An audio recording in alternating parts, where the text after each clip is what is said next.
നല്ലൊരു റമദാൻ മാസമല്ലേ വരുന്നേ. പൊരയും കുടിയെല്ലാം നല്ല വൃത്തിയും വെടുപ്പെല്ലാം ഉണ്ടാക്കി വെക്കണം. മാണ്ടാത്തെന്തെല്ലാം സാധനം ഉണ്ട് ആടെയും ഇവിടെയെല്ലാം കാട് പോലെ നിറച്ചിട്ട് മാണ്ടാത്തെല്ലാം പഴയ സാധനങ്ങളെല്ലാം ഒഴിവാക്കി കളയാം. അപ്പം അയ എടുക്കാൻ വരുന്ന ഓളില്ല, ഓളെ വിളിച്ചാൽ മതി. എല്ലാം എടുത്തിട്ട് നമുക്ക് ഓളെ വിളിക്കാം. അമ്മായി കസേര എടുത്തിരുന്നില്ലേ? വെക്കാടാ. ആ നല്ലൊരു കസേര കൊണ്ടുപോയിട്ട് ചാടുന്നു. അല്ല ആവശ്യമില്ല സാധനം അതെല്ലാം വെച്ചേക്ക്. ലേശം മൊഞ്ചോറും ഉണ്ടെന്നല്ലേ ഉള്ളൂ, നമുക്ക് കുത്തിരിക്കാനെല്ലാം പറ്റും. ഞാൻ അതിമല്ല കുത്തിരിക്കല്. ചാടുക നോക്കുന്നോള്. അതാറ്റം തൊട്ടിട്ടുണ്ട്. എൻ്റെ നല്ലോണം കിട്ടും കേട്ടോ, പറഞ്ഞില്ല വേണ്ട. അതൊന്നും കൊടുക്കണ്ട, എല്ലാം എനിക്ക് വേണ്ടിയത്, എല്ലാം എനിക്ക് വേണ്ടിയിട്ട് വെച്ചതാ. അതും എടുക്കണ്ട, ഞാൻ ഒരു ആവശ്യത്തിന് വെച്ചതാ. നോക്ക് അതാറ്റം എടുത്തിട്ടുണ്ടെങ്കിൽ എൻ്റെ നല്ലോണം കിട്ടും എനിക്ക്. അതെല്ലാം എപ്പോഴെങ്കിലും ആവശ്യം വരും. അതുകൊണ്ട് ഞാൻ അതവിടെ വെച്ചത്. എനിക്കൊന്നും തിരിയാനുള്ള ബുദ്ധി ആയിട്ടില്ല. ടേബിളിൻ്റെ മുകളിലെ സാധനം തൊട്ടിട്ടുണ്ടെ കൈ ഞാൻ കൊത്തു, പറഞ്ഞില്ല വേണ്ട. എല്ലാം ഞാൻ എൻ്റെ ആവശ്യത്തിന് എടുത്ത് വെച്ചതാ. അന്നും കൊടുത്തിട്ട് ഇവിടെ നന്നാക്കണ്ട. നീ എന്ത് വെറുപ്പിക്കലമ്മ, നിങ്ങളല്ലേ പറഞ്ഞ എല്ലാ സാധനം ഒഴിവാക്കിയേ. എനിക്ക് എല്ലാം എടുക്കാൻ നോക്കുമ്പോൾ അവിടെ തുടറി ഇവിടെ തുടറി, അത് വേണോ ഇത് വേണോ, ഇതാ ഒരു ഉപകാരം ഇല്ലാത്ത സാധനങ്ങളല്ലേ നിങ്ങൾക്ക് ഇതെന്തിനാ?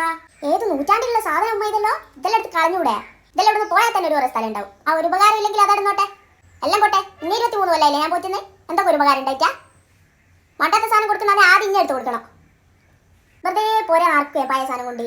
പഴയ സാധനം ഒന്നും കണ്ണി പിടിക്കുന്നില്ലേ? ഇവിടുത്തെ പഴയ സാധനം കൊടുക്കുന്നതാണ് ഇതിൻ്റെ പുരയിൽ ഏറ്റവും പഴയ ഞാനാ. എന്നാൽ പിന്നെ എന്നെ എല്ലാവരും കൂടി അങ്ങ് കൊടുത്താളാ. ഇനി ചണ്ണാച്ചിൻ്റെ അടുത്ത് ബക്കറ്റും പാട്ടിയായിട്ട് നോക്കിയോ, പറയിപ്പിക്കണ്ട എന്നെ കൊണ്ടായിരുന്നു.